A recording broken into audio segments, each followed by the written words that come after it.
Baik, ini semangatnya tidak pernah pudar. Inilah yang ditakutkan oleh Roti. Karena tidak ada sedikit pun teman-teman relawan maupun tim hukum Jokowi untuk mundur dalam mengawal dan memonitor kasus yang sedang berjalan ini. Tapi hari ini tim hukum Jokowi bersama dengan relawan Jokowi hadir di sini untuk memberikan pernyataan sikap terkait dengan proses hukum di Pengadilan Negeri Jakarta Timur yang sudah tidak relevan dan ideal lagi dalam pelaksanaan penegakan hukum yang cepat, sederhana, dan biaya ringan. Kita ditontonkan dengan guyonan-guyonan, lawakan-lawakan, sirkus, dan berbagai hal lainnya terkait dengan penegakan hukum yang sedang diperjuangkan oleh Bapak Jokowi selaku Presiden ke-7 Republik Indonesia yang telah menjabat selama 2 periode dalam membangun Republik ini. Teman-teman yang kami banggakan dan kami hormati, ada beberapa poin yang menjadi catatan petisi ahli di dalam kasus yang sedang berjalan ini, sehingga kami menganggapnya adalah abuse of power dalam penegakan hukum. Yang pertama, berdasarkan catatan kami di petisi ahli, bahwasanya ada strategi hukum yang dilayangkan oleh tersangka untuk mengulur dan menunda perkara ini masuk ke dalam pokok perkara sehingga menghindari peradilan yang objektif dan dapat diketahui oleh publik. Catatan yang pertama adalah dugaan kami bahwasanya Pengadilan Negeri Jakarta Timur ini kurang profesional dan Ketua Pengadilan Negeri Jakarta Timur layak untuk diganti dengan pertimbangan sebagai berikut. Yang pertama, Dr. Tipa Ujia yang bersangkutan itu seharusnya pembacaan dakwaan itu pada tanggal 6 Agustus 2026. Pembacaan dakwaan yang baru, ya. Kemudian ia mengajukan pra peradilan, ya. Untuk pra peradilan pertama itu 12 Agustus 2026. Ini sangat aneh sekali, ya. Ketika pada tanggal 6 Agustus 2026 pembacaan dakwaan, Hakim Pengadilan Negeri Jakarta Timur dengan alasan sakit sehingga ditunda perkara tersebut menjadi 13 Agustus 2026. Ada apa penundaan ini? Apakah penundaan ini untuk melegalkan Tipa Ujia mengajukan pra peradilan sehingga pokok perkaranya ditunda? Jelas dong, karena pra peradilannya tanggal 12 Agustus. Seharusnya terlebih dahulu pembacaan dakwaan Tipa itu tanggal 6 Agustus. Nah, kemudian ditunda pembacaan dakwaan 13 Agustus. Berarti kalau ditunda jadi 13 Agustus, pra peradilan Tipa duluan 12 Agustus. Ada apa ini? Dengan alasan kedinasan dan lain-lainnya, emang nggak ada lagi hakim di Pengadilan Negeri Jakarta Timur untuk menggantikan alasan ujian kedinasan hakim tunggal ini? Ini serius, ya. Jadi kita akan melihat apakah persidangan pembacaan dakwaan pada tanggal 13 Agustus 2026 ini ditunda karena ada gugatan pra peradilan yang diajukan oleh Dr. Tipa. Kalau mau fair, seharusnya tanggal 6 Agustus 2026 itu sudah pembacaan dakwaan. Kenapa mereka tunda nggak jadi pembacaan dakwaan? Maka dari itu kami menganggap, ya, hakim-hakim yang ada di Pengadilan Negeri Jakarta Timur harus dievaluasi oleh Bawas Mahkamah Agung Republik Indonesia. Kalau perlu copot. Jangan main-mainkan orang yang lagi berjuang dalam menegakkan hukum, gitu loh. Kemudian terkait dengan pra peradilannya Roy Suryo, di dalam pasal 163, ya, KUHP, di situ ditegaskan bahwasanya proses pra peradilan itu diperiksa paling lama 7 hari. Paling lama 7 hari. Anda bisa buka pasal 163 KUHP. Berdasarkan catatan yang kita peroleh, bahwasanya pra peradilan pertama Roy Suryo dimulai pada tanggal 29 Juni 2026 dan putusannya tanggal 7 Juli 2026. memakan waktu 8 hari. Sudah lewat 1 hari dari ketentuan KUHP. Kemudian pra-peradilan kedua yang diajukan oleh Roy, yaitu pada tanggal 10 Juli 2026. Dan putusan tanggal 20 Juli 2026. Sudah 10 hari. Tidak 7 hari lagi. Kemudian pra-peradilan ketiga. Mereka kembali mengajukan pra-peradilan ketiga dengan sidang pertama tanggal 27 Juli. Dan putusan 6 Agustus 2026. Berarti memakan waktu 10 hari. Jelas di dalam pasal 163 ya, KUHP, bahwasanya pra-peradilan itu jangka waktu paling lama itu 7 hari harus diputuskan. Sehingga kami menilai ini hakim tunggal ya, main-main ini terhadap ketentuan hukum acara pidana kita. Dan yang paling mengenaskan lagi, Ketua Pengadilan Negeri Jakarta Timur mengeluarkan surat kepada Kepala Kejaksaan Negeri Jakarta Selatan untuk menunda pokok perkaranya Roy Suryo. Apakah kita dipertontonkan seperti ini? Masyarakat belum tahu surat ini. Tapi berdasarkan info intelijen potensi ahli, kita telah memperoleh surat itu. Sehingga itu harus dilawan. Karena tidak bersesuaian dengan ketentuan hukum acara pidana. Merdeka! Lawan! Lawan! Lawan! Hidup Jokowi! Jadi, Bapak Ibu sekalian, kasus ini tendensius, bukan lagi kami lihat masuk ke dalam penegakan hukum yang murni. Akan tetapi telah dikotori dengan penegakan-penegakan dan permainan-permainan politik. Dibumbui dengan rasa-rasa politik. Sehingga esensi penegakan hukum ini compang-camping dalam menegakkan aturan. Saya tantang kepada mahasiswa yang ada di sini. Apakah ada di dalam KUHP diatur, ya? Apakah ada dalam KUHP diatur bahwasanya pra-peradilan itu bisa dilakukan sampai 2029? Karena kami menduga pra-peradilan ini dilakukan sampai berkali-kali karena menunggu timeline untuk 2029 secara politik. Artinya, Ketua Pengadilan Negeri Jakarta Timur tidak tegas dan tidak bisa mengambil sikap untuk memberikan keadilan kepada korban. Kami kira kalau memang Ketua Pengadilan Negeri Jakarta Timur tidak memiliki tendensi apapun, ya, dia harus bisa mengambil sikap dengan tegas, ya, dan melanjutkan pokok perkara, bukan malah menunda dakwaan yang seharusnya tanggal 6 Agustus dirubah lagi tanggal 13 Agustus, padahal sudah keluar penetapan sidangnya. Artinya dia mengamini pra-peradilan yang dilakukan oleh TIPA.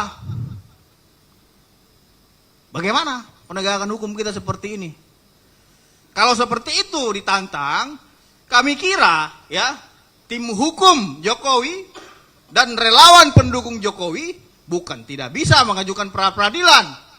Kita juga bisa mengajukan ribuan pra-peradilan. Apakah Pengadilan Negeri Jakarta Selatan mampu untuk menampung gugatan-gugatan yang akan dilayangkan? Kalau itu dilayangkan dan tiap hari akan diadili oleh Pengadilan Jakarta Timur.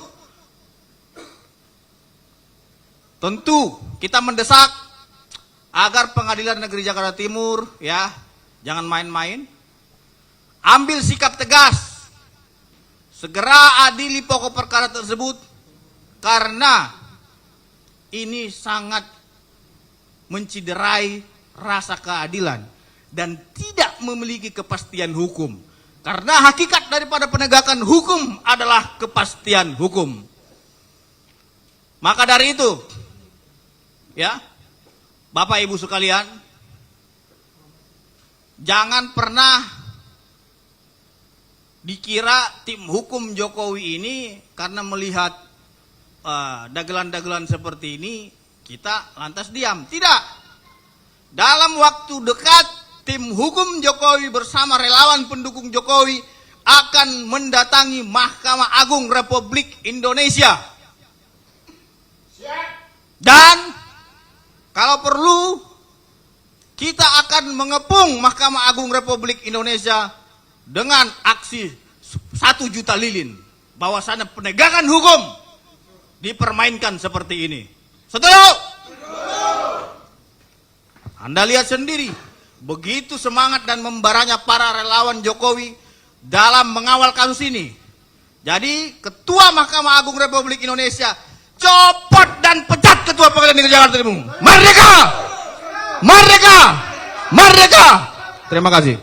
Oke, terima kasih Bang Pitra dari Putih Syahli, luar biasa sekali semangatnya karena memang pada vexatious litigation ini tidak bisa menjadi pembiaran di dalam negara kesatuan negara hukum karena prinsip hukum itu tadi bahwa kepastian hukum itu haruslah segera untuk tidak membuang waktu di dalam penegakannya. Nah, untuk itu saya persilakan lagi kita hukum dulu ya semua ya. Nah, saya persilakan waktu dan tempat. Saya minta Pak Boy Ganu sebagai Ketua Pradi Bersatu untuk menyampaikan apa yang terjadi hari ini. Baik, terima kasih teman-teman. Selamat sore semua. Hari ini Pradi Bersatu akan melakukan atau membuat suatu pernyataan resmi. Jadi Dewan Pimpinan Nasional Pradi Bersatu beri judul pernyataan resmi adalah tertibkan peradilan berulang, jaga kepastian hukum dan kewibawaan peradilan. Nah, DPN Pradi Bersatu memandang perlu menyampaikan sikap tegas terhadap fenomena pengajuan permohonan pra-peradilan secara berulang dalam satu perkara pidana. Kami tegaskan bahwa Pradi Bersatu tidak anti pra-peradilan. Justru saya berteriak-teriak kepada pihak Roy Suryo untuk silakan prapit, jangan hanya ngoceh. Jadi pra-peradilan itu merupakan instrumen penting untuk menguji tindakan aparat penegak hukum dan melindungi hak tersangka dari kemungkinan tindakan yang sewenang-wenang. Namun kita perhatikan bahwa hak untuk mengajukan peradilan tidak boleh berubah menjadi instrumen untuk menghambat atau memperpanjang proses penegakan hukum. Atas dasar itulah Pradi Bersatu menyampaikan 7 alasan dan 7 tuntutan kepada Mahkamah Agung Republik Indonesia. Pertama, menjamin asas peradilan sederhana, cepat, dan biaya ringan. Proses peradilan pidana harus berjalan secara efektif dan tidak berlarut-larut. Jadi pengajuan pra-peradilan secara berulang terhadap objek dan keadaan hukum yang pada substansinya sama, itu sama dengan berpotensi mengganggu jalannya pemeriksaan pokok perkara. Nah, karena itu mekanisme pra-peradilan harusnya ditempatkan dalam kerangka asas sederhana, cepat, dan biaya ringan. Itu poin pertama. Poin kedua, harusnya menjaga kepastian hukum. Negara hukum membutuhkan kepastian hukum.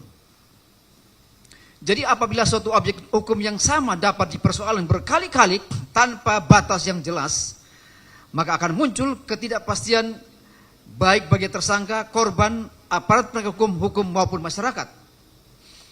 Nah, karena itu diperlukan pedoman yang jelas mengenai kapan suatu permohonan prapit itu dapat diajukan kembali dan kapan harus dinyatakan tidak dapat diterima karena tidak terdapat objek atau keadaan hukum yang baru. Nah, ini hal yang paling penting ya, diperhatikan. Yang ketiga, Pradi Bersatu memandang bahwa yang ketiga adalah mencegah terganggunya pemeriksaan perkara pokok. Prapit itu seharusnya menjadi mekanisme kontrol yang cepat, bukan menjadi proses yang terus-menerus menghambat pemeriksaan pokok perkara. Jangan sampai perkara pidana yang seharusnya diperiksa substansinya justru terus tertunda karena para pihak berkali-kali membawa persoalan prosedural yang sama ke forum peradilan. Nah, perkara pokok harus memiliki kesempatan untuk diperiksa dan diputus secara adil. Itu poin yang ketiga. Yang keempat, menjaga keseimbangan antara hak tersangka dan kepentingan penegak hukum. Pradi Bersatu menghormati hak tersangka. Namun negara juga mempunyai kewajiban melindungi korban, kepentingan masyarakat, dan kepentingan penegak hukum. Karena itu, perlindungan hak tersangka harus berjalan seimbang dengan kepentingan agar proses pidana dapat diselesaikan secara efektif. Hak itu memang harus dilindungi, tetapi penyalahgunaan hak harus dicegah. Yang kelima, memberikan pedoman yang seragam bagi seluruh pengadilan. Saat ini diperlukan pedoman yang lebih jelas agar tidak terjadi perbedaan penafsiran mengenai pengajuan pra peradilan berulang. Oleh karena itu, Peradilan Bersatu meminta Mahkamah Agung mempertimbangkan penerbitan SEMA, Surat dari Mahkamah Agung atau Perma, Peraturan Mahkamah Agung, atau pedoman yudisial lainnya yang dapat menjadi rujukan bagi seluruh pengadilan negeri. Nah, pedoman tersebut harus membedakan antara permohonan dengan objek hukum yang baru. Dan juga yang kedua, tindakan hukum baru. Yang ketiga, keadaan hukum baru. Dan yang keempat adalah permohonan yang pada hakikatnya hanya mengulang objek dan alasan yang telah diperiksa dan diputus. Yang keenam, mencegah penyalahgunaan proses hukum atau disebut dengan abuse of process. Pra peradilan merupakan hak hukum yang harus dihormati, betul. Tetapi setiap hak harus digunakan secara bertanggung jawab. Jadi pengajuan berulang yang tidak didasarkan pada objek atau keadaan yang benar-benar baru itu berpotensi menjadi abuse of process apabila digunakan untuk mengulur waktu, menciptakan ketidakpastian atau menghambat pemeriksaan pokok perkara. Karena itu diperlukan batas yang jelas agar mekanisme perlindungan hukum tidak berubah menjadi instrumen penyalahgunaan proses hukum. Yang ketujuh, menjaga kewibawaan dan finalitas putusan pengadilan. Jadi pengadilan harus mempunyai kewibawaan dan setiap putusan harus memberikan kepastian hukum. Kita tentu menghormati hak setiap orang yang mencari keadilan dan mengoreksi kemungkinan kesalahan dalam proses hukum. Namun apabila persoalan yang sama dapat diajukan berulang kali tanpa batas yang jelas, maka pada hakikatnya finalitas putusan pengadilan dapat kehilangan maknanya. Negara hukum ini membutuhkan mekanisme koreksi, tetapi negara hukum juga membutuhkan titik akhir dari suatu proses hukum. Karena itu Peradilan Bersatu meminta Mahkamah Agung memberikan pedoman yang mampu menjaga keseimbangan antara akses terhadap keadilan dan kepastian hukum. Oleh karena itu sikap tegas Peradilan Bersatu berdasarkan 7 alasan tersebut, Peradilan Bersatu meminta sekali lagi kepada Mahkamah Agung Republik Indonesia, pertama, melakukan kajian khusus mengenai fenomena pengajuan pra peradilan berulang dalam perkara pidana yang sama. Dan yang kedua adalah menerbitkan SEMA, Perma atau pedoman judisial yang memberikan batasan terhadap pengajuan pra peradilan berulang. Yang ketiga, memberikan pedoman bahwa permohonan dengan objek, alasan, dan keadaan hukum yang pada substansinya sama dengan permohonan yang telah diputus dapat dinyatakan tidak dapat diterima. Yang keempat adalah tetap memberikan ruang bagi pra peradilan apabila terhadap objek, tindakan atau keadaan hukum yang benar-benar baru. Yang kelima, memastikan bahwa pra peradilan tidak digunakan sebagai sarana untuk menghambat atau memperlambat pemeriksaan perkara pokok. Sebagai penutup, Peradilan Bersatu menegaskan bahwa pra peradilan adalah hak, bukan alat untuk menghambat peradilan. Hak tersangka wajib dilindungi, tetapi penyalahgunaan hak wajib dicegah. Keadilan itu membutuhkan proses yang benar, tetapi juga membutuhkan proses yang pasti, cepat, sederhana, dan tidak berlarut-larut. Oleh karena itu, Peradilan Bersatu meminta sekali lagi kepada Mahkamah Agung Republik Indonesia segera mengambil langkah kebijakan yudisial untuk memberikan kepastian mengenai batas pengajuan pra peradilan secara berulang. Sekali lagi, kami tidak meminta hak peradilan atau pra-pid dihapus. Kami tidak meminta tersangka kehilangan hak pembelaan. Kami pun tidak meminta aturan yang jelas agar hak tidak berubah menjadi penyalahgunaan proses hukum. Ya, demikian pernyataan resmi Peradilan Bersatu disampaikan sebagai bentuk tanggung jawab moral dan konstitusional komunitas advokat dalam menjaga kepastian hukum, keadilan, efektivitas penegak hukum, dan kewibawaan lembaga peradilan di Indonesia. Jakarta 10 Agustus 2006. DPN Peradilan Bersatu, Ketua dan Sekjen, Ketum dan Sekjen. Terima kasih. Ya, baik, terima kasih Ketum. Itu tadi pembacaan, nanti bisa dikutip, jadi teman-teman bisa mengambil nanti untuk bisa dikutip, untuk disampaikan kepada publik, agar apa yang kita sampaikan menjadi tuntutan hari ini bisa didengarkan dan dipahami oleh benteng terakhir penjaga hukum kita, yaitu Mahkamah Agung, agar bisa memberikan seluruh, memerintahkan, membuat regulasi apapun namanya, segera membatasi dari apa yang kita sampaikan tadi. Oke. Saat ini ada perwakilan relawan yaitu Bang Andi Aswan. Waktu dan tempat kami persilakan. Terima kasih Bang Ade. Assalamualaikum warahmatullahi wabarakatuh. Salam sejahtera bagi kita semua. Hari ini hukum kita sedang koma. Karena hukum ini bukan sebagai panglima untuk mencari keadilan di negeri ini. Tapi politik telah menjadi panglima.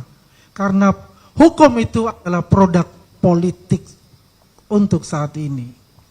Kita melihat apa yang terjadi, suatu drama yang menyedihkan.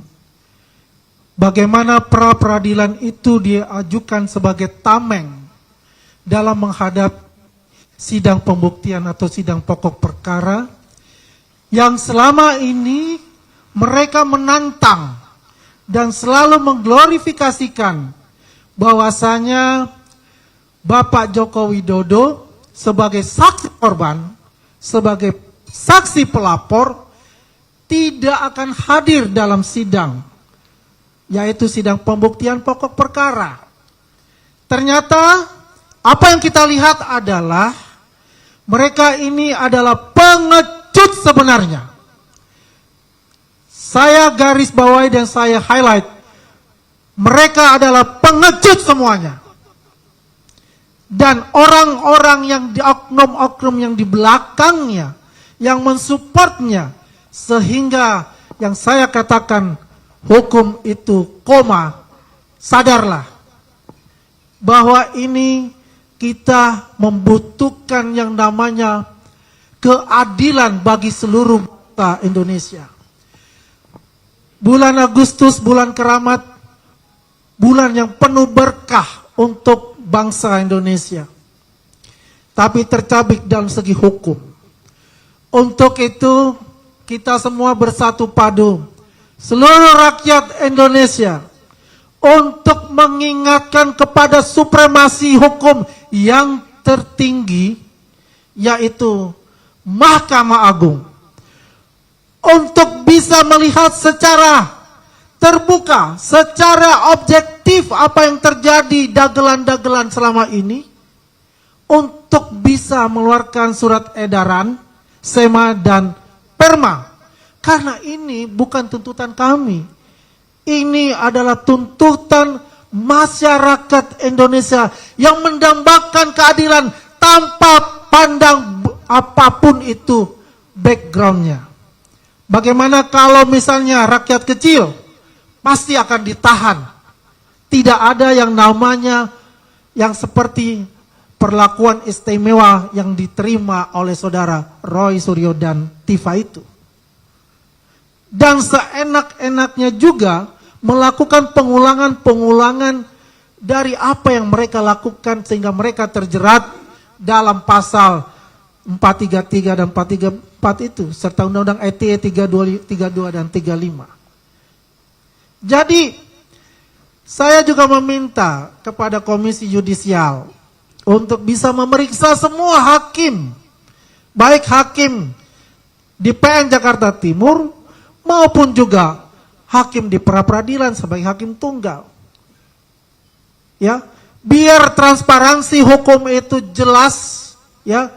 Tidak ada lagi yang membuat kita merasa seperti dipermainkan dalam gelombang-gelombang yang kita tidak tahu kapan ini akan ujungnya. Jadi, teman-teman, para mahasiswa, para masyarakat pemerhati hukum, dan seluruh masyarakat Indonesia menanti yang namanya kepastian hukum yang terjabarkan nanti dengan sidang dari Bapak Insinyur Joko Widodo di pokok perkara. Karena drama-drama ini melebihi dari drama-drama Korea ataupun drama Cina. Ini sudah 2 tahun dan tidak ada kepastian sampai di mana ujungnya. Yang jelas, petisi ahli di sini, Peradi Bersatu, tim kuasa hukum Merah Putih, ya, dan seluruh kawan dari Joko Widodo dan juga teman-teman di luar sana, pemerhati hukum, pemerhati demokrasi, kita harus lawan dari hal-hal kecurangan-kecurangan, dari hal-hal yang menggerogoti ya dari hak asasi manusia yang mereka lakukan di atas dari pembenaran-pembenaran mereka yang melawan dengan hati nurani kebenaran-kebenaran dari kita, dari saksi korban, dari masyarakat seluruh Indonesia. Kita lawan untuk itu. Setuju? Setuju? Teman-teman, mulai hari ini kita tetap semakin ketat untuk mengawasi bagaimana persidangan-persidangan baik di pra-peradilan dan persidangan-persidangan selanjutnya. Demikian dari saya Andi Aswan, Ketua Umum Jokman Nusantara Bersatu dan Ketua Umum Militan Gibran 08 Nusantara. Merdeka!